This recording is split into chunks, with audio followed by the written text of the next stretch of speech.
cuma satu. Yang bergelar Al-Masih itu hanya anak daripada Bunda Maryam. Atau dalam bahasa Aramaik orang-orang memanggilnya Miriam. Sedangkan di Kristen, Yesus sendiri nih yang mengatakan bahwa waspadalah kepada Kristus palsu. Artinya waspadalah kepada Al-Masih yang palsu.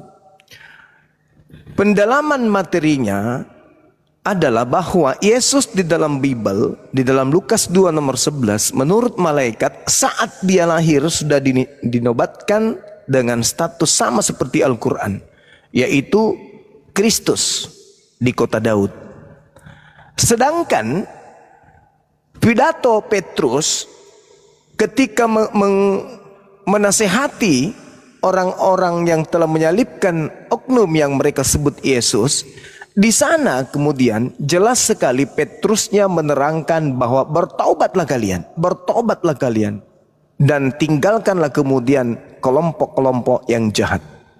Selamatkanlah diri kalian dari angkatan jahat. Maksudnya tanggalkan kepercayaan yang selama ini kemudian Anda anggap bahwa yang Anda bunuh itu adalah Al-Masih atau Kristus anak Maria. Jadi Petrus minta mereka bertobat. Nah, polanya saya terangkan paling lama 30 detik. Di dalam Kisah Para Rasul 2 nomor 31 ada oknum yang sudah dinubuatkan oleh Daud. Oknum ini dikatakan tidak ditinggalkan dalam kubur. Dan oknum ini tidak mengalami kebinasaan, tidak mengalami kematian. Dan oknum ini diangkat oleh malaikat ke langit. Sedangkan ada yang disalib oleh orang-orang Yahudi penolak Yesus, ada yang disalib oleh orang-orang Roma. Nah, yang disalib inilah yang kemudian dijadikan sebagai Kristus bagi mereka yang menyalibkan. Nah, ini tentu saudara-saudara sudah mulai berpikir, benar juga ya. Ternyata Daud menubuatkan adanya keturunannya yang dipanggil Tuhan oleh Daud itu sendiri yang duduk di sebelah kanan Tuhan pencipta langit dan bumi. Seperti yang diterangkan tadi, Al-Masih didekatkan kepada Allah. Artinya dia duduk di sebelah kanan Allah, itu artinya didekatkan kepada Allah. Al-Quran surah yang saya bacakan tadi itu sangat jelas menerangkan itu. Ali Imran ayat 46. Dikatakan bahwasanya wa minal muqarrabin, dia adalah orang yang didekatkan. Nah, kalau di dalam Kisah Para Rasul diangkat duduk di sebelah kanan daripada Tuhan, berarti didekatkan. Nah, sekarang siapa yang tidak mengalami kematian, siapa yang tidak tinggal di kubur. Sedangkan fakta yang disembah oleh Kristen tinggal di kubur, mengalami kematian lalu bangkit. Demikian. Baik, silakan saya kasih kesempatan untuk teman-teman Kristen dari 1, 2, 3, 4, 5 dari ke-6 teman-teman Kristen, mungkin siapa yang duluan yang mau menanggapi? Levan mungkin yang duluan naik ya. Oke, biar kita tanggapin dulu ya. Pak Pendeta. Sekian dan terima kasih kepada Bentar dulu Bang Rames, kasih dulu Pak Pendeta Hia ya. Silakan, Pak. Terima kasih kepada teman-teman semua yang sudah hadir di sini dan terlebih kepada Bang Juma untuk menerangkan ayat-ayat isi Alkitab ini. Ya, kita akan lebih baik kalau memang itu kita harus saling mendengarkan diri dalam mendengar pendapat satu sama lain supaya kita itu memahami apa makna dan apa tujuan dengan ayat-ayat yang telah disampaikan itu. Baik pun dari ayat Alkitab maupun ayat-ayat suci gitu ya. Oke, saya bangun narasinya tadi dari Raja Rasul 2 tadi ayat 36 ya. Yang dimana dia katakan tadi di sini, oleh karena itu biarlah semua orang Israel mengetahui dengan pasti bahwa Allah sudah menetapkan Yesus yang kalian sembah itu sebagai penguasa kita dan Kristus yang dijanjikan. Oke. Jadi kalau kita melihat dari pasal Filipi 2, sini sudah terang-terang dikatakan di sini Filipi 2 ayat 6 sampai 9. Biar saya baca ya. Dia berkata di sini, yang walaupun dalam rupa Allah tidak menganggap kesetaraannya Allah itu sebagai milik yang harus dipertahankan. Berarti Allah itu turun, dia tidak dipertahankan kealahannya itu, melainkan telah mengosongkan dirinya sendiri dan mengambil rupa seorang hamba dan menjadi sama dengan manusia. Dan dalam keadaan sebagai manusia, ia telah merendahkan dirinya dan taat sampai mati, bahkan sampai di kayu salib. Itulah sebabnya Allah sangat meninggikan dia dan mengaruniakan padanya nama di atas segala nama. Jadi kita bertanya-tanya di situ lagi, siapakah dua sosok ini? Ya, itu tadi pertanyaannya, siapakah dua sosok ini? Bukan dua sosok ini, sudah ditetapkan oleh Tuhan Yesus. Ini dari kemanusiaannya. Jadi manusia ini kan sudah jelas Tuhan Yesus sehingga dia disalib. Tapi kenapa orang Israel ini tidak percaya kepada Tuhan Yesus? Ya, inilah yang membuat perbedaan ini, perdebatan menjadi orang-orang yang kurang percaya kepada Tuhan itu, bahwa dia sudah turun melalui manusia. Allah itu sendiri sudah turun, dia menjadi manusia, menjadi hamba. Tapi kenapa engkau manusia tidak percaya lagi kepada sosok ini? Itu orang-orang yang menolak Kristus itu, anti Kristus itu, itulah orang-orang yang tidak percaya kepadanya. Maka dianggap itu dua sosok. Padahalnya tadinya cuma satu, dia turun menjadi hamba dan menjadi manusia. Manusianya itu Tuhan Yesus yang dilahirkan oleh Bunda Maria. Ya, cukup sampai di situ saya narasinya. Oke. Terima kasih. Ya, baik. Jawab. Apa Bang, cuma gue. Iya, saya bernarasi ya. Jadi kalau Anda membawa Filipi 2, di situ diberitakan yang walaupun dalam rupa Tuhan tidak menganggap kesetaraan dengan Tuhan itu sebagai milik yang harus dipertahankan, melainkan telah mengosongkan dirinya sendiri dan mengambil rupa seorang hamba dan menjadi sama dengan manusia.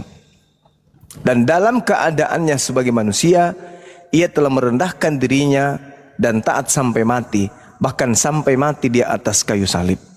Itulah sebabnya Tuhan sangat meninggikan dia, mengaruniakan kepadanya nama di atas segala nama, supaya dalam nama Yesus bertekuk lutut segala yang di langit, yang di bumi, dan yang ada di bawah bumi. Dan segala lidah mengaku Yesus Kristus adalah Tuhan bagi kemuliaan Tuhan Bapa. Nah, sekarang begini.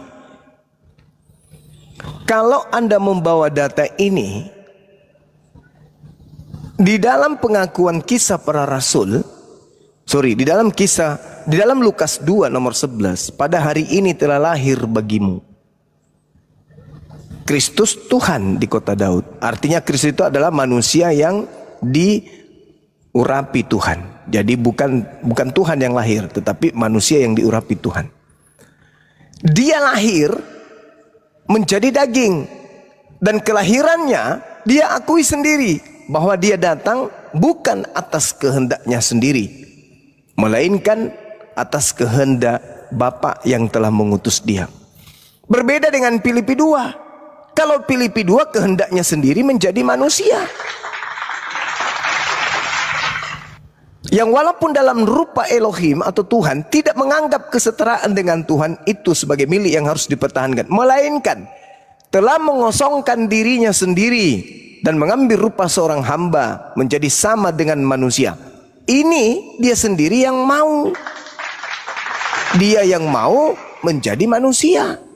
Dia sendiri yang mengosongkan diri. Sedangkan yang ada di dalam Lukas itu adalah Kristus yang lahir, di mana lahirnya dia datang bukan atas kehendaknya sendiri. Yohanes 8:42. Aku datang sebagai manusia bukan atas kehendakku sendiri. Sedangkan di Filipi 2 dia menjadi manusia atas kehendaknya sendiri. Berbeda. berbeda. Manusia anak Maria, dia datang atas kehendak Tuhannya. Kristus Tuhannya Kristen, dia datang menjadi manusia atas kehendaknya sendiri. Dua oknum yang berbeda. Kemudian kalau Anda melihat di dalam ajaran saudara, yang Anda sembah yang bernama Kristus itu, satu, dia ditinggal di kubur selama 3 hari 3 malam. Dua, dia menjadi mayat. Sedangkan khotbah Petrus mengatakan apa yang dinubuatkan oleh Nabi Daud. Saya baca dari 29, dari Kisah Para Rasul 2 nomor 29. Saudara-saudara, aku boleh berkata-kata dengan terus terang kepadamu tentang Daud bapak kita.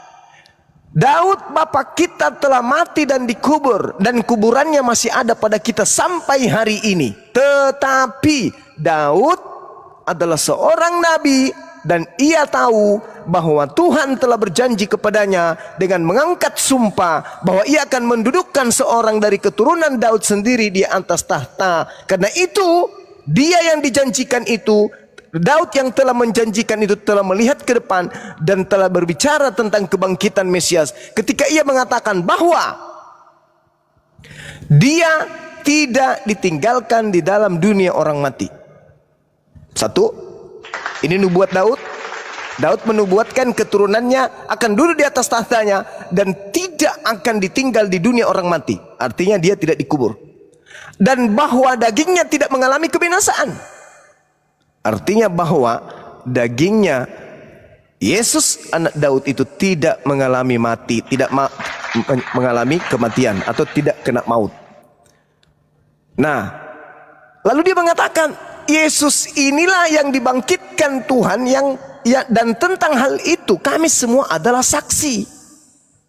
Dan sesudah ia ditinggikan oleh tangan kanan Elohim dan menerima Roh Kudus yang dijanjikan itu, maka dicurahkannya apa yang kamu lihat dan dengar di sini. Sebab bukan Daud yang naik ke surga, malahan Daud sendiri berkata, Tuhan telah berfirman kepada Tuanku Yesus, duduklah di sebelah kananku sampai kubuat musuh-musuhmu menjadi tumpuan kakimu. Ini bercerita tentang nubuat yang dibahas oleh Daud, bahwa tuannya Daud akan datang, tidak ditinggal di kuburan dan tidak mengalami kematian. Mendengarkan itu, maka orang-orang yang menyalibkan oknum tersebut kemudian menjadi terharu ketika dia katakan dalam 36-nya, di data 36, jadi seluruh kaum Israel harus tahu dengan pasti bahwa Tuhan telah membuat Yesus yang kau salibkan itu menjadi Tuhan dan Kristus. Ini baru diketahui bahwa menjadi Tuhan dan Kristus pada saat sudah penyaliban. Sedangkan yang Anda sembah, Kristus ini nanti dikatakan Tuhan ketika mengalami kematian, ditinggal di alam kubur. Sedangkan yang dinubuatkan Nabi Daud tidak mengalami kematian, tidak berada di alam kubur. Sedangkan yang ada realnya, faktanya mereka telah mengubur dan mereka telah membunuh orang tersebut. Maka apa kata Petrus? Orang-orang Yahudi harus tahu bahwa yang kau salibkan itu telah dijadikan menjadi Tuhan dan Kristus. Apa reaksi mereka? Ketika mereka mendengarkan hal itu, hati mereka sangat terharu. Lalu mereka bertanya kepada Petrus dan Rasul yang lain, apa yang harus kami perbuat, saudara-saudara? Harusnya kalau yang disalibkan ini adalah anak Maria, lalu kemudian mereka terharu, itu nggak nyambung. Harusnya kalau yang mereka salib ini adalah anak Maria, mereka bukan terharu, mereka senang, bahagia, karena ternyata yang kita bunuh ini adalah utusan Tuhan yang sudah dibuatkan oleh Daud. Maka mereka kan terharu, bersuka cita. Tapi ini terharunya karena sedih. Ternyata yang mereka bunuh ini bukanlah apa yang dinubuatkan oleh Nabi Daud. Karena yang dinubuatkan oleh Nabi Daud tidak mengalami kematian dan tidak kemudian ditinggal di alam kubur. Maka apa perintah Petrus? Apa jawab Petrus? Bertobatlah. Bertobatlah. Itu jelas itu. Lalu sebab bagi kamulah janji-janji itu dan bagi anak-anakmu dan bagi orang masih jauh, yaitu sebanyak yang akan dipanggil oleh Tuhan kita. Dan dengan banyak perkataan lain lagi, Petrus memberi suatu kesaksian yang sungguh-sungguh dan ia mengecam dan menasihati mereka. Dia mengecam dan menasihati mereka. Kalau yang mereka bunuh itu sesuai dengan konsep Kristen untuk nebus dosa, kenapa dikecam? Bukankah pembunuh-pembunuh Yesus Kristus itu adalah pahlawan? Dan mereka tidak perlu dinasihati karena mereka adalah pahlawan. Justru mereka harus menjadi tokoh utama dengan berkata, hei kalian Kristen-Kristen, berterima kasihlah kepada aku, sebab karena aku kalian sudah mendapatkan Kristus. Harusnya kayak gitu. Tapi justru dia dikecam, dia dinasihati. Dan kata Petrus, berilah dirimu diselamatkan dari angkatan jahat ini. Maksudnya, keluarlah dari kelompok orang-orang yang diberikan Kristus kepada mereka. Keluar, tinggalkan, selamatkan diri kalian dari angkatan jahat ini. Itu jelas bang. Jadi Petrus mengatakan dua sosok. Yang pertama yang tidak mengalami kematian dan tidak membusuk kemudian dikubur, dan yang kedua adalah oknum yang dibunuh oleh mereka yang dilantik menjadi Kristus untuk mereka. Silakan. Ya, silakan Bang Pipi. Kalau Nah, oke, dari saya gini, Bang Zuma. Baik, saya akan buktikan Yesus anak Maria itu Yesus yang disembah, dan itu Yesus yang ketemu sama Paulus. Itu kan tujuan diskusi kita sore hari ini. Pembuktian bahwa Yesus anak Maria itu yang Yesus yang mati dan Yesus yang ketemu sama Paulus. Orang yang sama. Saya akan buktikan. Yang pertama, ya. Sewaktu Lukas 2 ayat 11, malaikat berkata, ya, ini ayat kesukaan saya nih. Kenapa malaikat berkata demikian? Karena malaikat tahu Yesus siapa. Karena mereka sama-sama berasal dari surga. Satu. Yang kedua, ya, saya akan buktikan Paulus yang itu ketemu dengan Yesus yang asli. Apa buktinya? Pada saat Paulus ketemu dengan Yesus yang asli, ya, Yesus yang benar, itu ada penyembuhan. Bang Zuma kan ahli Alkitab. Di mana di dalam Kejadian sampai Wahyu iblis mampu menyembuhkan? Tidak ada. Pada saat Paulus ketemu sama Yesus ada penyembuhan. Apa buktinya? Mata Paulus dari buta menjadi celik. Kedua, yang ketiga, perkataan Paulus kepada bangsa Israel, ya. Karena gini, bangsa Israel kan bangsa yang pengen pembuktian, ya. Paulus itu mengatakan demikian kepada mereka karena Paulus ingin membuktikan bahwa Yesus itu benar-benar Kristus dengan kebangkitan dan kematiannya di kayu salib. Karena kalau tidak demikian mereka tidak percaya. Karena yang kita tahu bangsa Israel adalah bangsa yang tegar tengkuk, sombong. Artinya harus ada pembuktian bahwa ucapan itu bisa dipercaya. Paulus mengatakan demikian kepada mereka. Clear di sini. Ini kan cuma kita perang narasi saja. Makanya saya katakan Yesus yang lahir dari Bunda Maria itu Yesus yang disalib. Karena pada saat penyalipan Yesus memanggil Bunda Maria dengan sebutan ini ibuku. Clear. Clear semua itu. Ya, Yesus yang disalib mengenal siapa yang melahirkannya. Yesus yang ketemu Paulus ada penyembuhan di sana. Tidak ada perbedaan. Satu sosok yang sama. Tidak ada. Ya, kalau narasi yang tadi teman-teman Islam bawa itu adalah narasi yang ingin menyatakan bahwa Kristus ada dua. Tidak. Perkataan Paulus itu saya katakan tadi, saya ulangin perkataan saya. Perkataan Paulus kepada bangsa Israel, Paulus ingin membuktikan bahwa itu bukti nyata Yesus adalah Kristus dengan kematian dan kebangkitannya di kayu salib. Silakan. Ya, Anda mengatakan kalau itu Yesus palsu, kenapa kemudian dia bisa menyembuhkan, kenapa dia bisa bermukjizat? Justru itu menggenapi nubuatannya. Matius 24 dikatakan sendiri oleh Yesus, sebab Mesias atau Kristus palsu akan datang dan akan melakukan banyak mukjizat. Apa tujuan mukjizat itu? sekiranya mungkin dia menyesatkan murid-murid pilihan juga. Nomor 24. Nah tuh, sebab Mesias palsu,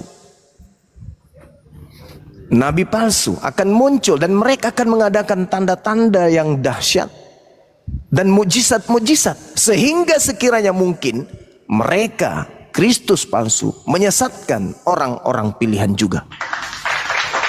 Jadi kalau orang pilihan, murid pilihan saja bisa disesatkan karena dahsyatnya mujizat tersebut, apalagi kalian yang bukan murid, yang bukan orang pilihan, cuma mendengarkan dari nenek moyang kalian aja untuk menyembah Yesus Kristus yang keluar dari kubur itu. Itu harus Anda pahami. Tidak mungkin iblis bisa menyesatkan mereka kalau iblis tidak melakukan mujizat sebagai alat untuk membuat mereka jatuh cinta, sebagai alat untuk mereka jatuh bahwa ini ternyata betul Tuhan. Buktinya dia mampu melakukan mujizat. Padahal justru semakin banyak mujizat yang mereka lakukan, semakin terbukti nubuatan Yesus tergenapi dengan adanya Kristus palsu dan nabinya yang melakukan mujizat-mujizat tersebut. Itu kan dijelaskan Bang RK tadi malam, Bang Juma.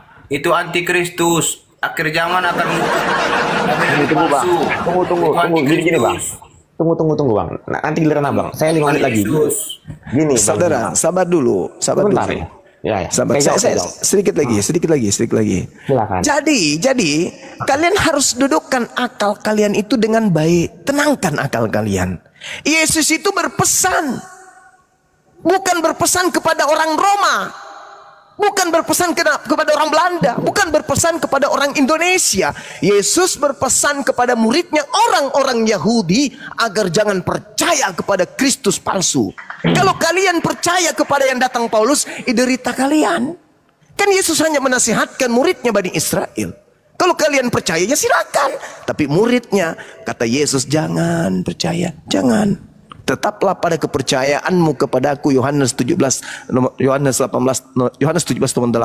Segala firman yang engkau berikan kepada aku telah aku berikan kepada muridku, dan muridku percaya aku adalah utusan. Dan selesai. Jadi kalau Anda kemudian mau percaya yang datang kepada Paulus, yang datang kepada Ananias, yang datang kepada Pulau Patmos, silakan. Toh Yesus hanya bersabda kepada murid-muridnya Bani Israel, bukan kepada Anda. Makanya Yesus mengatakan, jadi pada waktu jika ada orang berkata kepadamu, lihat ada Mesias di sini, jangan kau percaya. Jangan kau percaya, kata Yesus. Kalau kalian yang bukan murid Yesus percaya, ya itu derita kalian, kawan. Ini berbicara skala prioritas Yesus dengan muridnya Bani Israel yang bukan Kristen. Sedangkan Kristen ini justru pengikut Kristus yang diminta untuk diwaspadai. Justru kalian menjadi muridnya, pengikutnya, anak-anaknya. Sampai sini paham? Cuma pahamnya Alkitab dulu. Gue jawab. Bentar Bang, nanti Abang. Gue jawab, gampang itu. Ya. Jadi Bang Zuma ini lupa di ayat Matius tadi dikatakan Nabi dan Mesias palsu. Artinya apa? Yang bisa dilihat orang lain. Pada saat Tuhan Yesus ketemu sama Paulus, Tuhan Yesus datang dalam bentuk apa? Roh. Buktinya apa? Hanya Paulus yang bisa melihat. Ya fakta. Fakta kan? Apa perbedaan roh dan manusia? Manusia bisa dilihat lebih dari satu orang. Kalau roh bisa dilihat hanya kepada yang diizinkan. Selesai. Jadi makanya saya katakan tadi Bang Zuma, ya, Yesus anak Maria itu ya Yesus yang disalib. Buktinya apa? Yesus kenal siapa ibunya. Yesus yang ketemu Paulus adalah Yesus yang sama juga. Karena ada penyembuhan di sana. Dan datang dalam bentuk roh. Artinya hanya Paulus yang bisa melihat. Selesai. Tidak ada satupun yang saya katakan tadi, mukjizat iblis yang bisa langsung kepada kita. Tentu iblis butuh perantara. Sewaktu Yesus ketemu sama Paulus, apakah ada perantaranya? Tidak ada. Langsung man to man. Antara Yesus dan Paulus. Selesai. Itu fakta yang tidak bisa kita pungkiri. Yang sesuai dengan tertulis dan bukan asumsi. Makanya saya katakan tadi, waktu Paulus berbicara kepada bangsa Israel, itu ingin membuktikan, hei bangsa Israel, ya, Yesus ini benar-benar Kristus. Karena dia mati dan bangkit. Selesai. Tidak ada perbedaan sama sekali. Yesus anak Maria, itu yang Yesus yang disalib, itu juga yang ketemu sama Paulus. Silakan. Oke, baik. Bantah kata-kata saya. Oke. Anda mengatakan yang di Matius 24 itu manusia. Enggak ada di situ dikatakan harus manusia. Yang manusia itu nabinya. Kristus palsu datang kepada nabinya. Nabinya ini menjadi perpanjangan tangan dari Kristus palsu. Jadi Kristus palsu datang kepada orang di mana orang itu dipilihnya sebagai perpanjangan tangan untuk menyesatkan banyak orang. Apa yang terjadi kepada Paulus? Itulah keadaannya. Dia datang dengan berupa cahaya. Yesus menerangkan kepada muridnya, kalau aku datang berupa apa? Berupa manusia atau berupa cahaya? Yesus mengatakan ketika aku datang berupa manusia. Matius 24 nomor 27 nomor 30. Jadi tidak ada yang Anda bisa tanggapi selain daripada Anda justru menguatkan bahwa yang Anda sembah itu adalah sibilisisis. Coba Anda lihat kesaksian beliau. Sedikit lagi, sabar. Coba Anda lihat kesaksian beliau di dalam Kisah Para Rasul 26 nomor 13. Tiba-tiba ya Raja Agripa, pada tengah hari bolong aku melihat di tengah jalan ada cahaya yang lebih terang daripada cahaya matahari. Ada cahaya yang lebih terang daripada cahaya matahari. Apa yang lebih terang dari cahaya matahari? Kilat. Tak ada orang yang bisa menatap kilat. Ada cahaya yang lebih terang dari matahari, yaitu kilat. Anda baca Lukas 10:18. Yesus berkata, aku melihat iblis turun dari langit seperti kilat. Yang turun dari langit seperti kilat terang sekali melebihi matahari itu iblis. Berarti yang datang di dalam Kisah Para Rasul 26 nomor 13 kepada Paulus itu adalah sibilisisis. Siapa yang datang kepada Paulus? Kristus palsu yang bukan manusia. Sedangkan Kristus yang asli manusia. Dia terang dunia. Artinya apa terang dunia? Mengajarkan dirinya sebagai jalan kebenaran dan hidup. Bukan berupa terang dalam bentuk cahaya. Yang berbentuk cahaya itu adalah sibilisisis.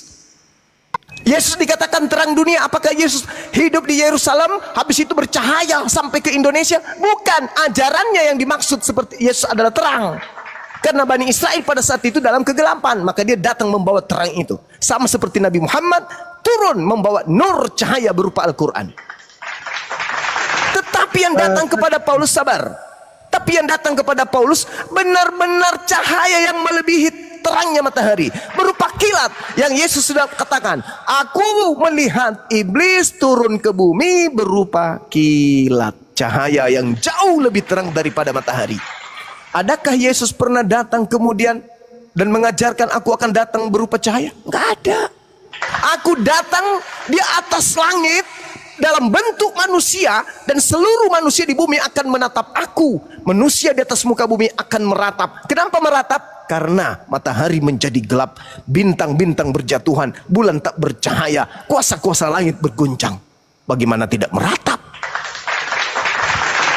Itu kalau Yesus yang datang. Makanya dia mengatakan sabar. Makanya Yesus mengatakan, jadi Jadi apabila ada orang berkata ada Mesias di sini, ada Mesias di sini, jangan kau percaya, itu bukan aku. Waspadalah, camkanlah, aku telah mengatakan kepadamu bahwa apabila ada orang berkata mengaku bertemu dengan Mesias, jangan kau percaya. Paulus datang mengaku bertemu dengan Mesias. Pertanyaan saya, murid Yesus percaya enggak? Enggak. Makanya orang Yahudi sampai hari ini tidak menjadi Kristen. Yang percaya siapa?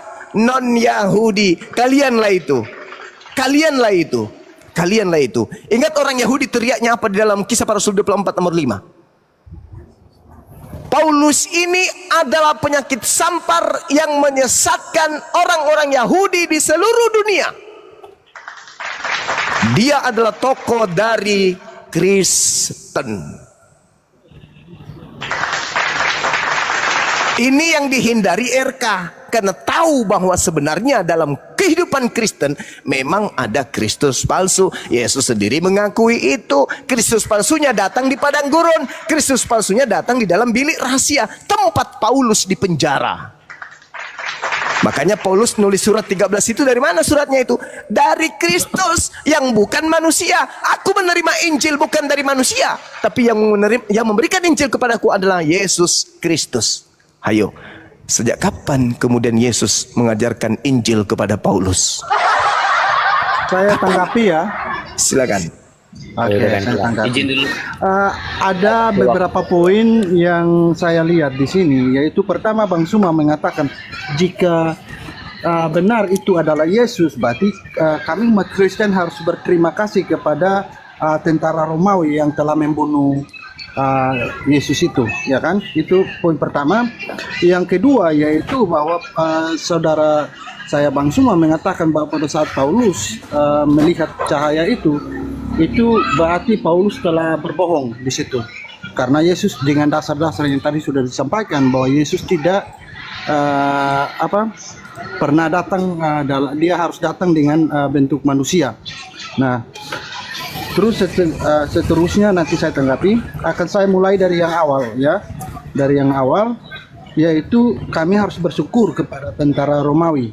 Ya, Bang Suma harus tahu bahwa pada saat terjadi pembunuhan pada saat itu bukanlah keinginan dari Tuhan, itu bukan rancangan daripada Tuhan itu, tapi itu rancangan dari iblis. Apabila Bang Suma mengatakan kami kepada tentara Romawi, maka Bang Suma harus ingat apa yang harus Bang Suma ingat, bahwa Tuhan juga harus bersyukur karena fungsi iblis adalah menggoda manusia. Nah, sedangkan Tuhan ingin manusia mempunyai seorang manusia yang berdosa. Nah, bagaimana manusia bisa jatuh ke dalam dosa apabila tanpa iblis? Itu poinnya, saudara. Nanti saudara juga tolong jelaskan kepada saya di hadis Muslim 4936. Ya, nanti tolong jelaskan saya tentang itu. Terus tentang Paulus dituduh sebagai nabi palsu atau rasul palsu ya. Saudara harus tahu ayat yang saudara kutip itu tulisannya siapa? Itu tulisannya siapa? Ya, di Kisah Para Rasul itu tulisannya siapa? Itu saudara harus ketahui itu. Ya, itu poin pertama. Terus yang kedua tentang Yesus itu datang kepada Paulus dengan bentuk cahaya. Nah, sedangkan pada saat itu Bang Suma tidak bisa bedakan saat Yesus masih di dunia dengan saat Yesus sudah terangkat ke surga. Itu dalam situasi yang sudah berbeda. Terima kasih. Ya, baik. Saya sampaikan lagi ya. Yesus anak Maria itu manusia. Kalian menyembah manusia enggak? Enggak dong, kalian harus menyembah Tuhan. Masa menyembah manusia? Berarti kalian menyembah bukan anak Maria. Ingat dalam Ibrani 10 nomor 12, Yesus duduk selama-lamanya di samping kanan Bapa. Berarti dia enggak turun. Setelah naik enggak turun lagi kepada Paulus. Ingat saudara, Paulus mengaku bertemu dengan Yesus ketika dia di padang gurun menuju Damsyik. Paulus menulis suratnya itu tahun 50-an. Sudah ada hampir 20 tahun Yesus duduk di langit. Tiba-tiba saja dia mendengarkan suara dari langit berupa cahaya turun ke bumi. Yesus sendiri mengatakan, aku melihat iblis turun ke bumi berupa cahaya. Anda baca Galatia 1 nomor 1. Aku menerima Injil bukan dari manusia, tapi dari Yesus. Yesus bukan manusia. Hah? Maria tidak melahirkan manusia rupanya. Yang nete, yang disunat itu bukan manusia. Itu manusia. Bahkan dalam kitabmu sendiri 2 Yohanes 1 nomor 7. Siapakah penyesat itu? Bukankah dia yang pergi ke seluruh dunia? Ajarannya maksudnya, karena dia nggak mungkin keliling. Ajarannya pergi ke seluruh dunia. Inilah iblis. Iblis itu bisa berupa roh kemana-mana, mengajarkan bahwa Yesus Kristus telah datang, bukan manusia. Siapakah antikristus itu? Siapakah penyesat itu? Bukankah dia yang pergi ke seluruh dunia, yang tidak mengaku Yesus Kristus datang sebagai manusia? Paulus mengaku menerima Injil, Yesus datang kepadanya bukan sebagai manusia. Bukan manusia yang mengajarkan aku Injil, tapi Yesus. Siapakah penyesat itu? Bukankah dia yang pergi ke seluruh dunia, yang tidak mengaku bahwa Yesus Kristus datang sebagai manusia? Aku menerima Injil bukan dari manusia. Kena. Pas banget. Artinya ada skala kecil, ada skala besar. Apa skala kecil itu? Yesus anak Maria, aku diutus hanya kepada domba yang sesat, bagi skala kecil, bagi Bani Israel saja. Tapi skala besar, Kristus yang keluar dari kubur, pergilah ke seluruh dunia, jadikan seluruh bangsa di atas muka bumi menjadi pengikutku. Dua Kristus yang berbeda. Jelas itu bang. Satu anak manusia, satu bukan manusia. Satu untuk Bani Israel, satu untuk dunia. Yesus berkata dalam Yohanes 5 nomor 30, aku tidak dapat berbuat apa-apa dari diriku sendiri. Kristus, kepadaku telah diberi kuasa, baik di langit maupun di bumi. Pergilah ke seluruh dunia. Padahal konsep Kristen adalah Filipi 2 nomor 6 nomor 7. Atau paling tidak konsep Kristen adalah pada mulanya adalah firman. Firman itu bersama dengan Tuhan. Tuhan itu kemudian berubah firman, turun ke bumi menjadi daging. Sang daging kok mengatakan aku tidak dapat berbuat apa-apa dari diriku sendiri. Kemudian nanti Anda mengatakan itu kan pada saat dia jadi manusia. Lalu yang keluar dari kubur makan ikan goreng itu apa? Dalam bentuk manusia dia mengatakan aku diberi kuasa baik di langit maupun di bumi. Loh, katanya dalam manusia tidak ada kuasanya. Tetapi 30 detik terakhir, dengarkan. Di dalam Lukas 4 nomor 6, ketika Yesus dicobai, dia bawa dia ke gunung yang tinggi oleh iblis. Hei Yesus, ya paman, aku akan memberikan segala kuasa dan kemuliaannya, seluruh dunia akan aku berikan kepadamu jika engkau menyembahku, sebab aku berhak memberikan kepada siapapun yang aku kehendaki.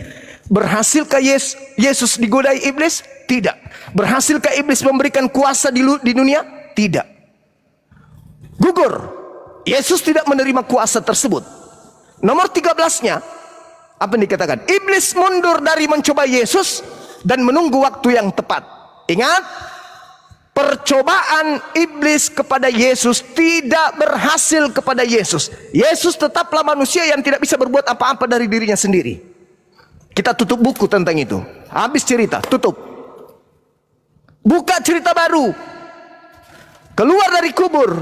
Apa katanya? Kepadaku telah diberi kuasa. Hayo, siapa ini? Siapa yang telah diberi kuasa ini? Dan siapa yang telah memberikan kuasa? Dan siapa yang menjanjikan akan memberikan kuasa kepada siapapun yang dikehendaki? Sibilisis? Menerima kuasa siapa? Kristus palsu. Pergi ke seluruh dunia untuk menjadikan orang semua menjadi pengikutnya siapa? Kristus palsu. Siapa pengikutnya? Kristen. Baktaril. Ini yang ditakutkan oleh RK. Kenapa dia larinya ke tema yang lain? Silakan. Oke. Biar saya jawab ya. Saya tanggapi atau siapa yang tanggapi? Saya tanggapi dulu ya. Sebentar, Bang Rami. Ya. Sebentar. Silakan teman-teman Kristen pilih aja yang mana duluan, silakan. Iya, biar saya tanggapi dulu ya. Saya melihat dari Bang Juma ini seakan-akan tidak ada yang makna yang kita ambil dari posisi dua sosok ini. Seakan-akan ini udah jadi hambar jadinya kan.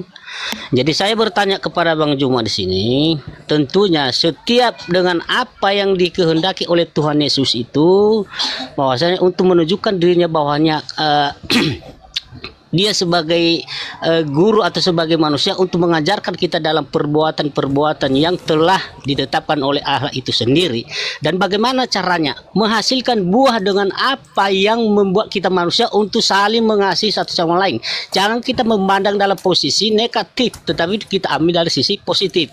Di antara dua sosok ini tentu kalau memang ada di luar Tuhan Yesus menunjukkan makna dari apa yang telah disampaikan oleh Tuhan Yesus, mungkin bisa kita percayakan.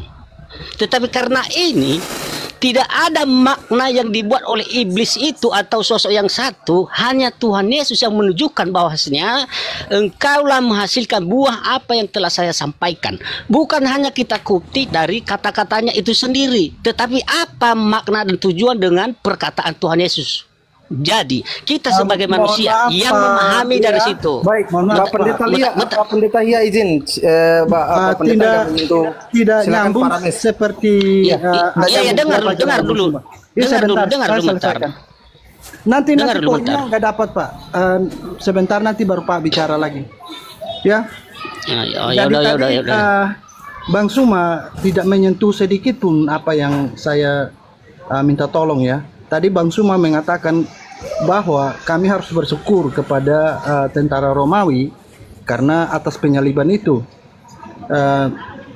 dan secara tidak langsung Bang Suma mengatakan bahwa Bapak itu harus bersyukur kepada tentara Romawi karena sudah mendukung, makanya terjadinya pembunuhan tersebut. Nah, makanya saya bilang berarti seolah-olah Tuhan ini harus bersyukur juga kepada iblis karena iblislah Tuhan yang manusia berbuat dosa, ya kan? Karena yang berbuat dosa akibat daripada iblis. Bahkan saya minta Bang Suma juga tadi ada data yang saya minta tolong dijelaskan kepada saya itu belum dijelaskan. Nah, terus kita teruskan sampai kepada Bang Suma mengutip di Bani Israel, yaitu aku datang hanya untuk Bani Israel, ya kan? Nah, sedangkan pada saat itu Bang Suma tidak melihat bahwa pada saat disampaikan itu Yesus belum terangkat ke surga, ya kan? Yesus belum selesai misinya. Terus tentang ikan goreng, itu kan masih dalam tahap manusia. Dalam tahap manusia. Parames izin saya Kak Parames kasih kesempatan untuk teman-teman Kristen yang lain, mungkin ada yang bisa menyentuh poin dari apa yang disampaikan oleh Bang Zuma. Silakan Pak. Bentar Bang, gantian lagi, silakan. Terlalu jauh juga ya teman-teman ya. Artinya tadi saya perhatikan Pak Rames ini Tuhan harus bersyukur. Artinya di mana ini iman Kristen ini Tuhan harus bersyukur? Mau bersyukur kepada siapa Tuhan? Ya harus pahamin ini ya. Saudara tidak paham juga kalimat saya, saudara. Saudara tadi telinganya di mana? Saya mau tanya sama Bapak. Pak, saya Kristen. Saya mau tanya sama iman-iman Kristen, apa di mana Tuhan bersyukur, Pak? Kata Bapak dari tadi Tuhan saya bersyukur. Bilang tadi Bang Suma bilang kan harus bersyukur pada tentara Romawi karena atas karya tentara Romawi makanya terjadi penyaliban. Anda yang tidak dengar narasi orang sehingga Anda udah cukup Bang Rames. Silakan Bang pilihan. Makanya kalau Bang Suma sampaikan dicatat biar ingat. Iya Bang. Saya tanggapi. Silakan Bang pilihanku ditanggapi. Kalau bisa teman-teman Kristen sentuh poinnya ya, silakan. Ya, Bang Juma di sini dikatakan ada dua Kristus ya. Artinya Mesias palsu itu berarti menyuruh kepada dua Kristus yang berbeda. Kalau kita melihat dari bagaimana ajaran Paulus, harusnya hanya Paulus yang mengatakan itu ya Bang Juma. Tetapi bukan hanya Paulus yang menyatakan bahwa Yesus itu menderita di kayu salib. Markus, Lukas, Injil Matius di sana mengatakan bahwa Yesus tersalib, menderita. Bahkan di dalam Yesaya jauh sebelum perjanjian baru yang ditulis oleh para sahabat Rasul, para orang-orang Rasul, di sana dikatakan bagaimana di dalam Yesaya 7:14 dikatakan tentang lahirnya Raja Damai, dan di Yesaya 9 ayat yang ke-6 sampai 7 dikatakan di sana tentang hamba Tuhan yang menderita. Jadi kalau Bang Juma bilang, oh ya Yesus yang dibuat oleh sama Paulus itu adalah Mesias palsu, tetapi penyalibannya divalidasi, diakui Paulus menulis tentang Yesus yang menderita di kayu salib. Begitupun para rasul yang lain yang menuliskan. Artinya kitab Yohanes, kitab Markus, Lukas itu kan bukan Paulus yang menulis. Kok bisa sama sepakat artinya bahwa Yesus itu menderita di kayu salib? Nah ini kan jelas fakta. Bahkan ini jauh dinubuatkan oleh Yesaya, hamba Tuhan yang menderita, Raja Damai ini. Nah, saya akan melakukan mirroring Bang Juma. Jika Bang Juma bilang di dalam Alkitab ini, bahwa di dalam Alkitab ini ada dua sosok Kristus, saya juga akan melakukan yang sama kepada Islam. Ada Isa yang diserupakan dan kemudian tidak mati, ada Isa yang mengalami kematian. Maka di dalam Al-Quran dijelaskan di dalam surat Al-Imran ayat yang ke-55. Sebentar saya bukakan. Ali Imran ayat yang ke-55 ya. Di sana dijelaskan bahwa Isa mutawafika berasal dari kata wafat. Jadi ada dua sosok yang berbeda antara Isa yang kemudian tidak mengalami kematian, ada Isa yang mengalami kematian. Dicatat di dalam surat Al-Imran.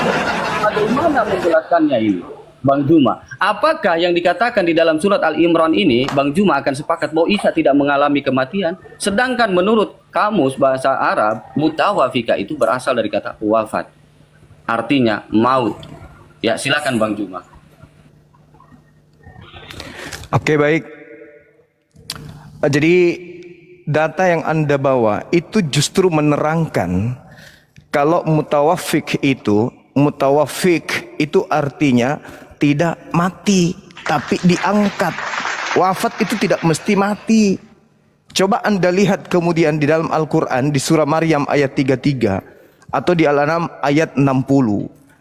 Di dalam Al-Quran surah Al-An'am juga sama. Apa ayatnya di sana? Kita buka ya.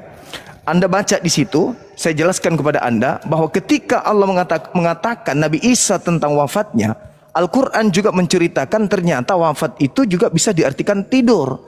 Al-Quran surah Al-An'am ayat 60. Wa huwallazi yatawaffakum bil-lail, dan dialah Allah yang menidurkan kamu pada malam hari.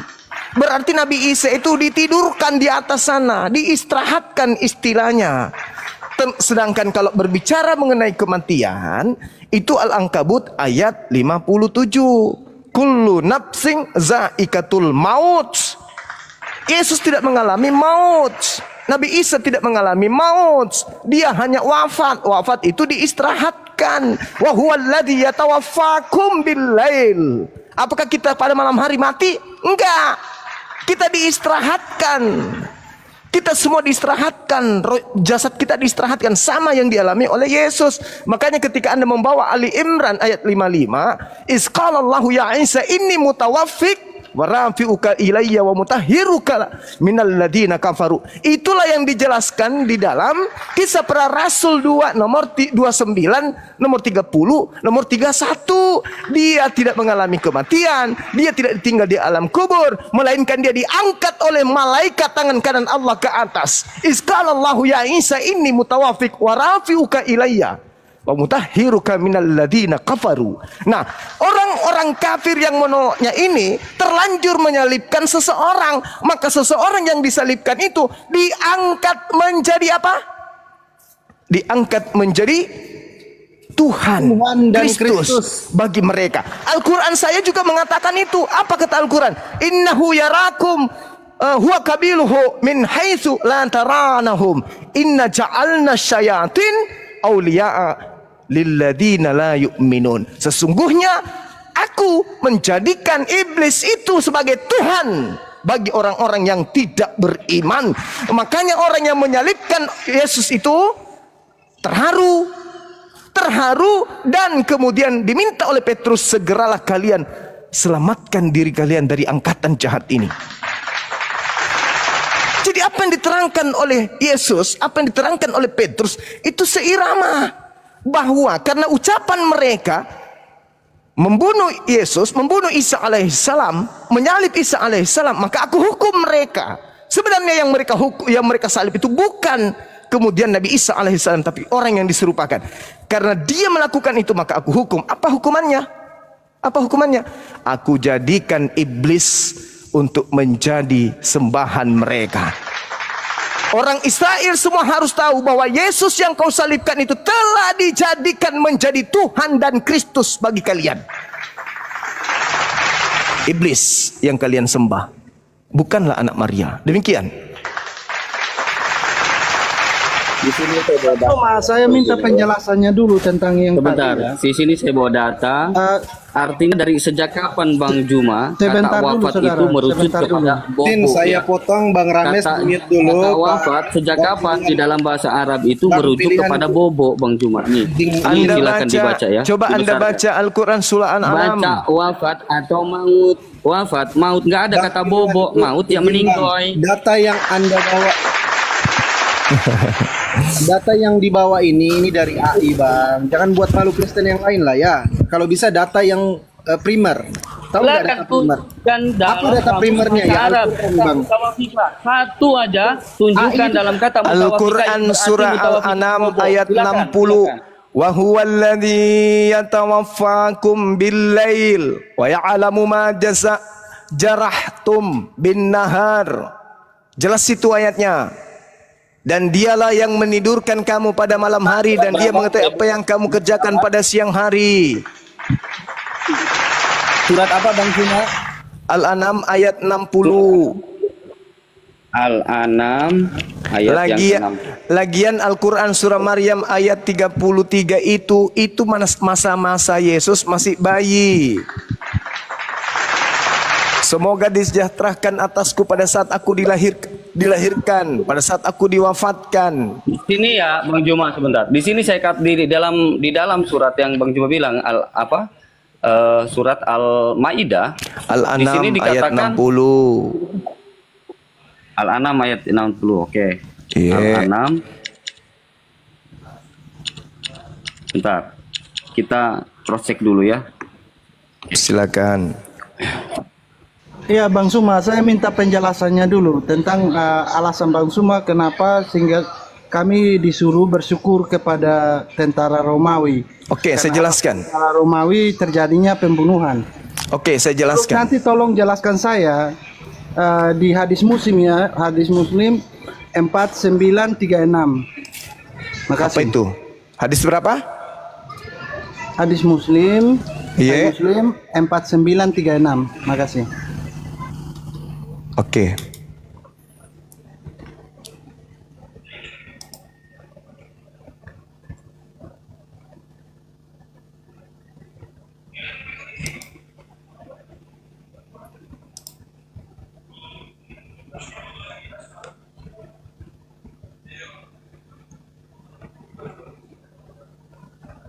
Ya, yang hadis Muslim 4936 itu yang demi zat yang jiwaku di tangannya seandainya kalian tidak berbuat dosa sama sekali niscaya Allah akan memustahkan kalian. Yang itu. Ya saudara. Oh iya. Udah dapat datanya, Gurunda? Iya, sudah. Lanjut. Apa masalahnya? Enggak, karena kalau tentang itu saya minta penjelasan aja. Kalau tentang yang jangan dicampur adukkan dulu, Bang. Mengucap syukur kepada tentara Romawi yang Bang Suma tunjukkan kepada saya minta alasannya itu apa? Karena kalau di hadis itu tidak ada hubungannya dengan data kita ini. Tema kita hadis itu. Di situ Bang hadis. Rames, saya cut dulu ya karena ini tidak sesuai dengan apa yang kita sedang bahas. Kamu dalami aja kata fayaghfiru lahum. Anda pahami aja dulu di situ bagaimana Yesus ketika mengajarkan bertobat. Itu bercerita tentang pengampunan atas dosa-dosa. Nah, sekarang kita masuk kepada tema. Kenapa orang Kristen harus berterima kasih kepada iblis? Pertama, iblis merasuki Yudas. Kedua, iblis membisi tentara Romawi. Membisi kemudian imam kepala, mahkamah agama, orang-orang Farisi. Untuk apa? Untuk melakukan kesaksian-kesaksian palsu dan tipu muslihan. Untuk menjerat Yesus agar Yesus itu mati. Yesus yang asli tidak mati, tidak mengalami kematian. Jasadnya tidak ditinggal di kubur. Dan dia punya tubuh tidak binasa. Oke? Yang binasa ini adalah yang dihasilkan dari upaya-upaya iblis untuk menjerat Yesus. Digantikan oknum lain. Itu makanya mereka dikatakan apa? Orang Israel semua harus tahu bahwa apa? Yesus yang kau salibkan itu telah diangkat menjadi Tuhan bagi kalian. menjadi Kristus. Jadi seluruh kaum Israel harus tahu dengan pasti bahwa Elohim telah membuat Yesus yang kamu salibkan itu menjadi Tuhan. Ingat saudara, saya ulang lagi, di situ ada Elohim menjadikan yang disalibkan menjadi Tuhan. Sekarang ada berapa Tuhan? Ada dua. Elohim Tuhan yang asli, yang satu Tuhan Tuhanan. Tuhan junjungan bagi orang kafir. Makanya Al-Quran saya mengatakan yang tadi, inna ja'alna syayatin awliya'a lilladzina la yu'minun. Sesungguhnya aku telah menjadikan iblis sebagai Tuhan bagi orang-orang yang tidak beriman. Jadi yang kalian jadikan Tuhan itu adalah manusia lantikan yang menjadi Kristus setelah dia keluar dari kubur. Makanya Yesus mengatakan dia akan menyesatkan banyak orang. Kalau Yesus pembohong, berarti tidak ada banyak orang yang sesat mengaku pengikut Kristus. Faktanya di dunia ini 2 miliar lebih orang. Angka 2 miliar itu bukan angka sedikit. 2 miliar orang disesatkan dengan mengikuti Kristus palsu sesuai dengan nubuatan Yesus. Kalau Kristen hari ini bukan penggenapan dari nubuat Yesus yang ada diterangkan dalam Matius 24 nomor 4 nomor 5, mana pengikut Kristus yang banyak itu? Mana pengikut Kristus palsu yang banyak itu? Ada? Tidak ada. Satu-satunya kandidat di atas muka bumi ini yang menggenapi Matius 24 nomor 4 nomor 5 hanya Aliteng. Jadi kalian adalah pengikut Kristus yang sudah dibuatkan Yesus sebagai palsu. Sedangkan Bani Israel, murid-muridnya yang asli, mereka adalah orang-orang Nasrani. Begitu kemudian mereka mengikuti ajaran Nabi Isa alaihissalam, keturunannya berjumpa Nabi Muhammad, mereka segera mengikuti apa? La ilaha illallah Muhammadar Rasulullah. Seperti Siti Khadijah, Bukhairah dan seterusnya, mereka menjadi pengikut Rasulullah. Sedangkan kalian ini pengikut siapa? Paulus dari barat. Galatia 1 nomor 15 nomor 16, aku diutus kepada orang-orang non Yahudi. Galatia 2 nomor 8, aku diutus untuk mereka yang tidak bersunat. Petrus diutus untuk orang bersunat, Yesus diutus untuk orang bersunat. Paulus mengaku diutus. Siapa yang mengutus Paulus? Siapa yang mengutus Paulus? Siapa yang mengutus Paulus? Dialah yang dia temui di dalam padang gurun dan di dalam penjara, Kristus palsu. Apakah relevan antara ajaran Kristus anak Maria dengan ajaran Paulus? Tidak relevan sama sekali. Semua bertentangan. Yesus mengajarkan hidup kekal itu adalah mereka mengenal Engkau satu-satunya Tuhan yang benar dan mengenal Yesus sebagai apa? Sebagai utusan. Tetapi Paulus mengajarkan apa? Yesus adalah Tuhan yang datang dalam rupa manusia, kemudian mati menebus dosa orang-orang Kristen, bangkit kemudian menjadi Tuhannya orang Kristen. Itu ajaran Paulus. Sama enggak dengan ajaran Kristus yang asli Bani Israel? Tidak sama. Ajaran Yesus yang asli tidak Natalan. Ajaran Yesus yang asli tidak makan babi. Ajaran Yesus yang asli tidak ibadah minggu. Ajaran Yesus yang asli bersunat. Ajaran Yesus yang asli ibadahnya Sabat. Ajaran Yesus yang asli menyembah Tuhannya Abraham, Ishak dan Yakub. Ajaran Yesus yang asli kitabnya adalah Tanak. Sedangkan Kristen hari ini, semua yang diajarkan Yesus itu tidak mereka lakukan. Bahkan yang mereka lakukan adalah tradisi Romawi, tradisi Yunani, menghantarkan mereka sebagai penganut agama pagan yang membungkus diri mereka dengan ajaran Yesus dengan mengambil terjemahan-terjemahan kitabnya orang Yahudi. Begitu masuk ke Indonesia, si pagan membungkus diri mereka dengan ajaran Islam dan mereka nampak ke Islam-Islaman. Dipanggillah Tuhannya dengan sebutan Allah, disebutlah kitabnya dengan sebutan Alkitab. Penampilan mereka ke Islam-Islaman. Ini fakta real bagaimana iblis masuk ke ranah sampai kepada ranah anak cucu Adam dengan menampilkan hal-hal yang baik tapi semu palsu. Carikan saya Kristus palsu yang memiliki banyak pengikut. Carikan saya, temukan itu. Kalau bukan Kristen hari ini, tolong tunjukkan kepada saya Kristus yang punya banyak pengikut. Mana pengikutnya, apa nama kelompoknya, apa nama ibadahnya, siapa nama Tuhannya, dan apa yang mereka lakukan. Tunjukkan kepada saya, sekali aja. Kalau bukan Kristen, siapa kandidatnya? Kalau tidak ada, tinggalkan agama kalian. Kenapa? Karena Yesus ternyata pembohong, pendusta. Ternyata nggak ada Kristus palsu itu. Ternyata nggak ada pengikut Kristus palsu yang banyak itu. Karena tidak ada faktanya. Kecuali Anda ingin menerima dengan legowo bahwa apa yang disampaikan oleh Bang Suma itu adalah benar. Yesus menubuatkan datangnya Kristus palsu dan pengikutnya itu banyak, dan satu-satunya kelompok di atas muka bumi ini garis kiri adalah Kristen yang menjadi pengikut Yesus palsu. Kalau bukan Kristen dan bukan yang mereka sembah itu palsu, tolong tunjukkan siapa pengikut Kristus palsu itu yang banyak itu mana. Saya rindu untuk melihat itu. Silakan. Gue jawab Bang. Gue jawab. Oke, ya. Yang pertama, kata Tuhan Yesus kan banyak orang, bukan terbanyak. Mari kita survei. Pengikut di dunia ini yang percaya Tuhan Yesus banyak orang atau terbanyak? Terbanyak percaya Tuhan Yesus. Percaya Tuhan Yesus tidak bangkit. Clear. Ya, kita pahami pengikut Yesus di dunia ini terbanyak atau banyak orang. Kita bedakan Bang Zuma, narasi terbanyak itu artinya nomor 1. Banyak orang arti nomor 2. Ya, agama mana di dunia ini nomor 2? Silakan jawab. Yang kedua, tadi saya sudah katakan, Zuma, dari Kejadian sampai Wahyu, buktikan iblis bisa membuat kesembuhan. Tidak pernah dan tidak ada. Ya, buktikan. Karena yang menyembuhkan mata Paulus siapa? Yesus. Makanya saya percaya. Fakta. Buktikan. Tadi kan Zuma katakan banyak nabi-nabi atau mesias-mesias melakukan mukjizat. Oke, pertanyaan saya, ya, nabi-nabi itu kan perantara iblis, betul? Yes. Ya, perantara iblis. Ya, buktikan roh iblis mampu menyembuhkan orang.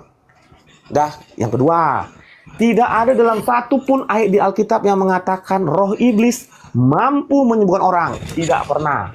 Ya, yang kedua. Yang ketiga, tadi Zuma mengatakan tentang pencobaan Tuhan Yesus lupa saya, di padang gurun. Kenapa Yesus tidak mau dan tidak berhasil? Jawabannya gampang. Karena Yesus tidak percaya perkataan iblis. Kalau Zuma percaya perkataan iblis bahwa iblislah mempunyai kerajaan di dunia ini, berarti Bang Zuma sama seperti iblis. Kenapa Yesus tidak terpengaruh dan tidak ikut mereka? Karena Yesus tidak percaya. Karena yang punya kerajaan dunia bukan iblis. Iblis mah ngaku-ngaku. Makanya pencobaan itu gagal. 3, gue bantah semua. Yang keempat, gantian Bang Zuma, Bang panjang. Gue baru 1 menit. Kan gue kan tugasnya membantah. Oke, udah 3 saya bantah. Yang keempat, kalau tadi perkataan Yesus tentang nabi-nabi palsu, mesias palsu, kita pahami. Ya, apa perkataan Yesus? Orang yang pengikut Yesus sejati adalah orang yang mau menderita atas namanya. Pertanyaan saya, Zuma, Paulus menderita nggak atas nama Tuhan Yesus? Menderita. Apa buktinya? Dia itu dari pejabat menjadi orang-orang yang dicari sama kerajaan. Orang gila mana, Zuma, mau merelakan jabatannya untuk menghilangkan jabatannya untuk sesuatu yang tidak dia percaya? Paulus itu posisinya tinggi, bos. Tinggi, bos, tapi dia tinggalkan semua hanya untuk mengikut Tuhan Yesus. Makanya yang membedakan nabi palsu adalah 1, sesuai perkataan Tuhan Yesus, orang yang mau menderita atas namanya. Silakan jawab, apakah Paulus menderita atas nama Tuhan Yesus? Menderita. Makanya yang saya katakan tadi, Yesus yang dilahirkan Maria itu adalah Yesus yang mati di kayu salib, dan Yesus pula yang ketemu sama Paulus. Itu sosok yang sama. Silakan. Oke, baik. Tugas Anda adalah membantah. Tugas saya menyadarkan Anda. Anda bantah aja semua itu dalam Bible. Saya tugasnya menyelaraskan kemudian kemanusiaan Anda dengan data-data tersebut. Yesus sendiri mengatakan, pada hari terakhir nanti banyak orang berseru kepadaku, bukankah kami telah mengusir setan? Bukankah kami telah bermukjizat? Yesus katakan apa? Enyahlah daripadaku, kalian semua adalah pembuat kejahatan. Jadi kalau Anda punya akal sehat, orang yang diusir dengan tuduhan pembuat kejahatan, itulah orang-orang yang melakukan mujizat. Anda pengen cari mana dalam kitab Kejadian sampai kitab Wahyu ada setan bisa bermujizat menyembuhkan orang. Yesus menjawabnya. Kata Yesus, pada hari terakhir nanti banyak orang berseru kepadaku, Tuhan, Tuhan, Tuhan, bukankah kami mengusir setan dengan memakai namamu? Bukankah kami bermujizat memakai namamu? Apa kata Yesus? Kau semua pembuat kejahatan. Jadi kalau Anda bertanya kepada saya, mana orang jahat itu yang bisa mengusir setan? Mana orang jahat itu yang bisa bermujizat? Tuh, telan Matius yang menjelaskan itu. Sabar. Enggak, biar nggak banyak. Pertanyaan saya, siapa yang menyembuhkan mata Paulus? Itu Anda baca. Yang tadi yang saya terangkan, sabar. Anda terangkan tadi. Yang saya terangkan tadi apa? Orang yang bernubuat, Kristus palsu. Saudara, ini waktu saya. Ini waktu saya. Ini waktu saya. Kristus palsu melakukan banyak mujizat. Apa sih artinya menyembuhkan mata itu? Sini ke rumah saya. Kalau Anda sakit mata, tinggal aku ludahin sembuh. Yesus mengatakan Kristus palsu banyak melakukan mukjizat. Jadi kalau cuma mata doang mau dikasih melek, ingat iblis kata apa iblis ketika Yesus dicobai? Hei Yesus, ya paman, aku membawamu ke gunung yang paling tertinggi. Jadi kalau Anda bertanya, mana mujizat iblis bisa kemudian menyembuhkan? Jangan menyembuhkan. Tuhan lu aja ditenteng kayak kacang dibungkus dibawa ke tenteng yang paling tinggi. Paham itu? Iblis menyatakan apa kepada Tuhan lu? Bukan Tuhan lu sih itu, karena itu adalah Nabi Yesus yang dibawa. Yesus, kalau kamu menyembahku, segala kuasa di atas muka bumi ini aku serahkan kepadamu. Sebab aku berkuasa memberikan ini semua kepada siapapun yang aku kehendaki. Dia berikan kepada Paulus dong. Karena kepada Yesus, Yesus menolak. Diberikan kepada Yudas dong. Karena Yesus menolak. Yang keluar dari kubur itulah yang menerima itu. Dan Yesus tidak menerima berarti bukan Yesus yang keluar dari kubur. Ingat yang diceritakan oleh nubuat Daud, yang diceritakan oleh khotbah Petrus. Petrus tidak berkata dari dirinya sendiri. Petrus berbicara tentang nubuat Nabi Daud. Nabi Daud menubuatkan tuannya tidak mengalami kematian, tidak disentuh oleh kebinasaan, dan dia tidak ditinggal di kubur. Itu siapa rek? Diangkat oleh tangan kanan Elohim naik ke langit. Itu siapa rek? Berbeda dengan yang dibunuh. Maka yang dibunuh ini pada hari ini juga orang Israel harus tahu bahwa Yesus yang kau bunuh telah dijadikan menjadi Tuhan. Ada berapa Tuhan? Ada Tuhan baru. Ada Tuhan baru yang dilantik kemudian oleh Elohim karena saking marahnya Elohim. Apa kata Elohim? Jangan kau membunuh orang yang benar. Jangan kau membunuh orang yang bersalah. Sebab aku Tuhan tidak akan pernah membenarkan orang yang salah. Tetapi mereka kemudian berupaya sekuat tenaga untuk membunuh orang benar ini. Maka Tuhan menjadikan pengganti itu sebagai Tuhannya, sebagai hukuman. Dalam Al-Quran, wa qaulihim, aku hukum juga mereka karena ucapannya nabiku dibunuhnya, disalibnya, padahal bukan. Itu yang terjadi.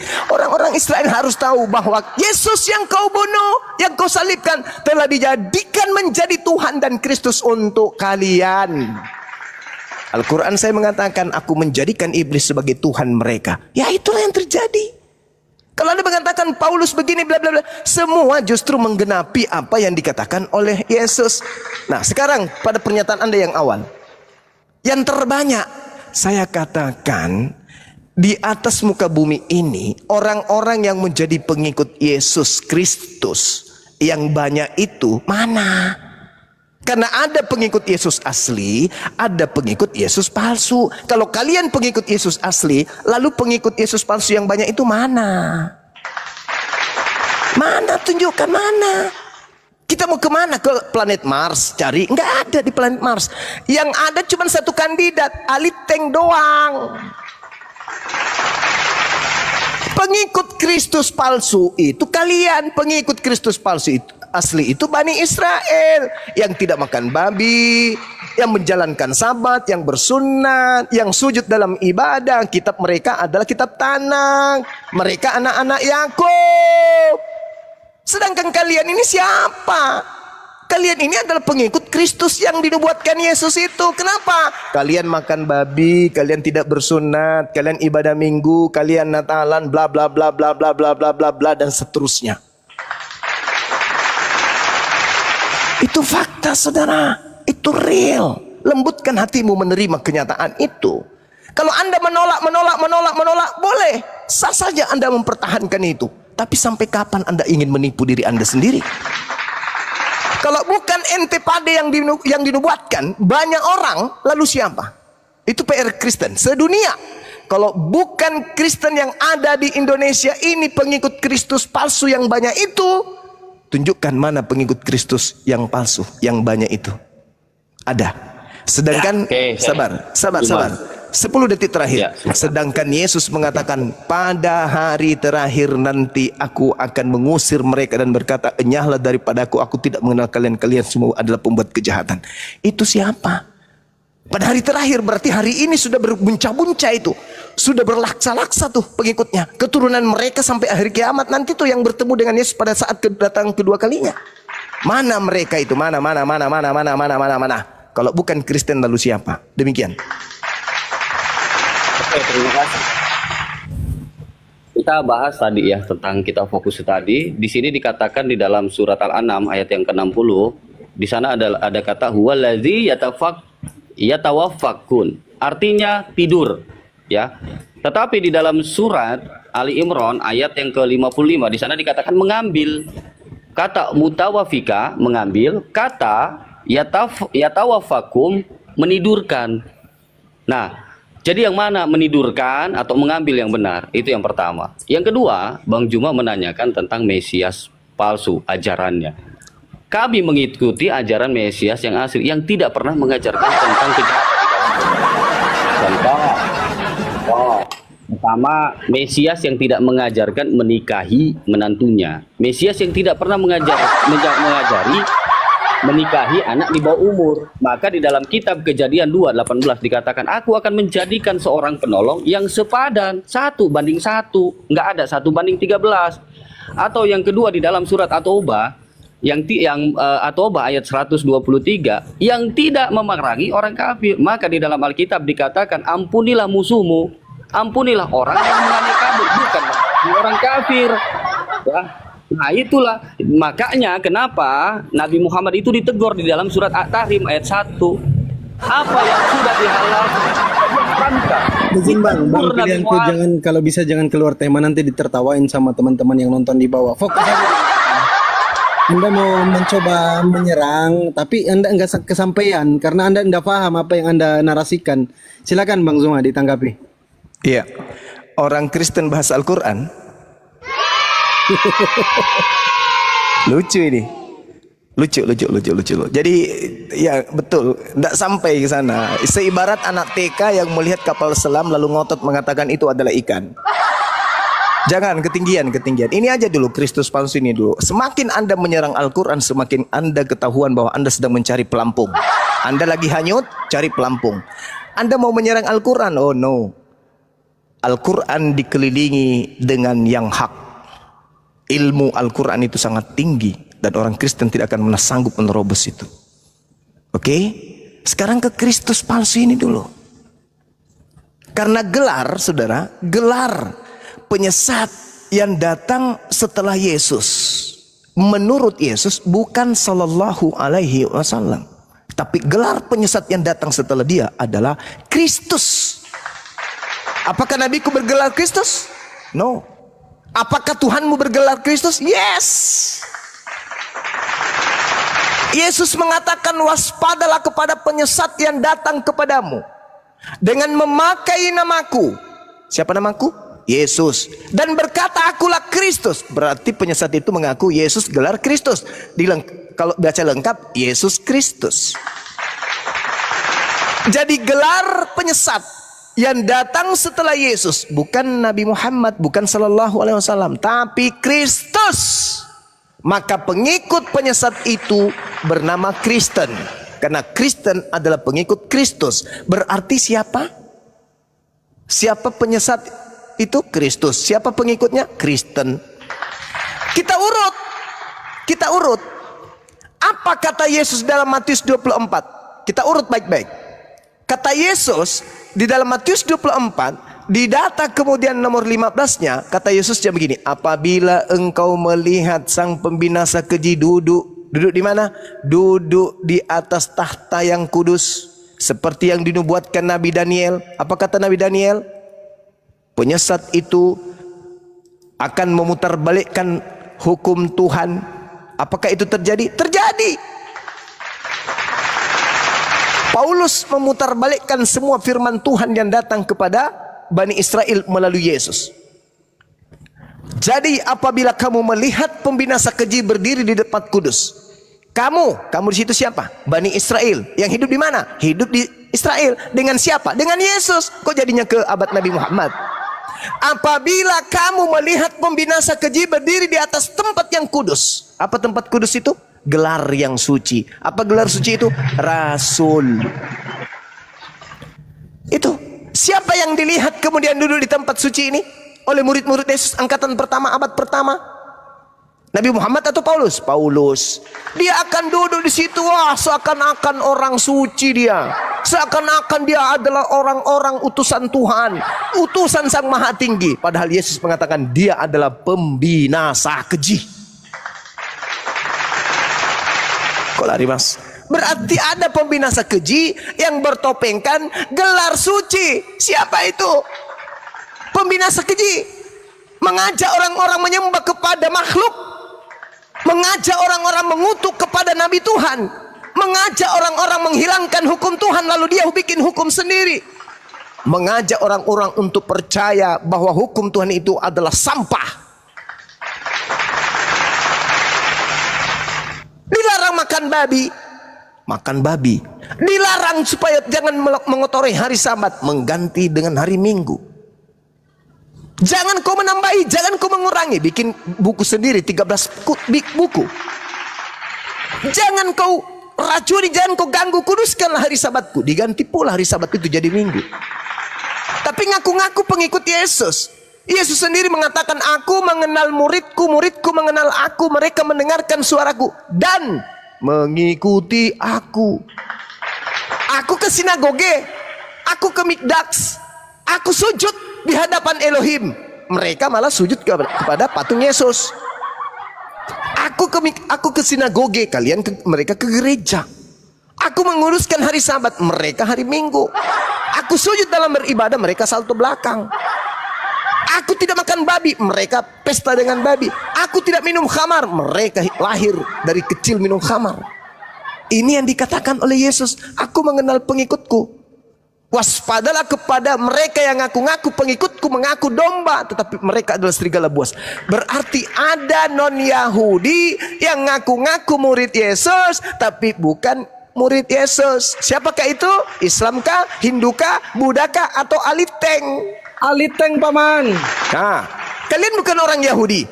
Kalian bukan dari keturunan Yakub. Kalian membawa kitabnya mereka, seakan-akan kalian itu pengikutnya. Kalian mengambil terjemahan kitabnya orang, kalian tempelkan di atas kitab kalian, supaya dianggap kalian itu adalah domba juga. Padahal Tuhan sudah menggariskan, aku memberikan hukumku kepada Yakub dan anak-anak Israel, dan aku tidak berikan kepada bangsa yang lain. Kok ada di kalian? Kalian Bani Yakub kah? Bukan. Berarti domba, berarti serigala yang nyamar domba itu siapa? Islam atau Kristen? Ya Aliteng lah. Waspadalah kepada serigala yang datang kepadamu nyamar domba. Dia adalah pembinasa keji itu. Nah, ini yang harus Anda sadari. Silakan. Gantian yuk. Udah kepanjangan. Oke? Ya, silakan. Oke, siap. Jadi saya tidak membantah ayat Alkitab. Yang saya bantah adalah kesalahan berpikirnya seorang Zuma. Clear di situ ya. Pertama, tadi Zuma mengatakan Yesus tidak mengenal orang-orang yang memanggil Yesus Tuhan. Pertanyaan saya, coba Zuma tanya ke seluruh orang Kristen. Orang Kristen itu yang berteriak Yesus Tuhan atau mengimani Yesus adalah Tuhan. Itu dua hal yang berbeda. Kalau kata anak muda sekarang, jangan gombal. Apa yang di mulut sama yang apa di hati berbeda. Sesuai Yohanes 3 ayat 18, yang Tuhan Yesus butuhkan adalah iman, kepercayaan, bukan omong tok. Itu perbedaannya Bang Zuma. Ya, saya bantah lagi kesalahan berpikir Anda. Seluruh umat Kristen dan Katolik mengimani bahwa Yesus adalah Tuhan. Mereka bukan hanya berkata, tetapi mengimani. Pertanyaan saya, ada nggak di Alkitab tertulis orang yang mengimani Tuhan Yesus akan masuk neraka? Tidak ada. Sesuai Yohanes 3 ayat 18, orang yang mengimani Yesus anak tunggal Allah pasti masuk surga. Satu. Yang kedua, yang saya ingin bantah lagi kesalahan berpikirnya seorang Zuma.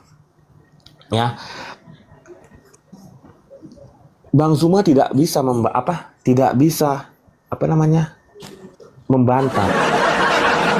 Zuma tidak bisa membantah saya. Apakah Paulus menderita saat mengikut Yesus? Menderita. Apa enggak itu sesuai dengan perkataan Paulus? Sesuai. Apa kata Yesus? Pengikut Yesus sejati adalah orang yang mau menderita atas namaku. Paulus menderita nggak atas nama Yesus? Menderita, bos. Jadi saya katakan, Bang Vipi izin, pelampungnya dicari dulu Bang. Kok nggak dapat pelampungnya? Apa yang diterangkan oleh Bang Zuma nggak ditanggapi semua, satu pun nggak menyentuh poin Bang Vipi. Loh, tadi saya tanggapin. Yesus adalah Tuhan, saya tanggapin. Orang Kristen, orang yang omong doang atau mengimani Yesus Tuhan, saya tanggapin kan? Iya kan? Makanya saya tanggapi dengan pakai ayat juga, Yohanes 3 ayat 18. Orang yang beriman Yesus anak tunggal Allah, dia tidak akan dihukum, artinya dia masuk surga. Clear kan? Betul? Yang ketiga, saya tanggapin lagi kesalahan berpikirnya Zuma. Gini ya, kita pahami perkataan Tuhan Yesus. Ya. Nabi-nabi palsu dan Mesias palsu akan bermukjizat. Ya, akan bermukjizat. Pertanyaan saya, di situ dikatakan nggak manusia atau roh? Kenapa kita katakan tuh nabi atau Mesias palsu? Karena kita bisa melihat. Yang ketemu Paulus siapa, bos? Apakah orang lain bisa melihat kecuali Paulus? Tidak, makanya saya katakan itu Tuhan Yesus. Karena yang kita tahu perbedaan roh dan manusia adalah roh tidak bisa dilihat, manusia bisa dilihat. Roh bisa dilihat. Kenapa dia bisa dilihat? Karena sesuai dengan apa yang dia pengen ketemu. Kenapa hanya Paulus yang bisa melihat? Karena Yesus hanya pengen ngobrol sama Paulus. Selesai, clear. Bantah perkataan saya, dalam Kejadian sampai Wahyu, ada roh iblis yang mampu menyembuhkan. Tidak ada. Tidak ada. Yang ketemu sama Yesus, yang ketemu sama Paulus adalah Tuhan Yesus dalam bentuk roh. Karena dia tidak terlihat kecuali sama Paulus. Jangan berpikir falasinya dibalik-balikan. Ya, bedakan roh dan manusia. Roh tidak bisa dilihat, manusia bisa dilihat. Clear. Itu saja saya sudah bisa membuktikan bahwa Yesus yang mati di kayu salib adalah Yesus anak Maria. Dia juga yang ketemu sama Paulus. Bang Vipi, sedikit Bang Vipi, yang ketemu dengan Paulus ini di padang gurun tadi bentuknya roh atau cahaya, Bang? Kenapa dinamakan tidak bisa dilihat? Saya katakan roh karena tidak bisa dilihat. Saya namakan roh karena hanya Paulus yang bisa melihat, betul? Baik ya. Silakan Bang Zuma ditanggapi sebelum masuk. Oke. Kita sudah mau maghrib ya. Kita kerucutkan masalah 10 menit kurang lebih. Silakan. Begini, saudara. Menurut Yesus, ketika dia hendak terangkat ke langit, yang datang setelah dia siapa? Yang datang setelah dia? Iya. Tidak ada. Nah, inilah kecacatan berpikir, karena orang Kristen itu hanya modal percaya doang, tidak belajar tentang Bible. Siapa Yesus yang datang juru selamat selain Tuhan Yesus? Silakan. Oke, saya jawab.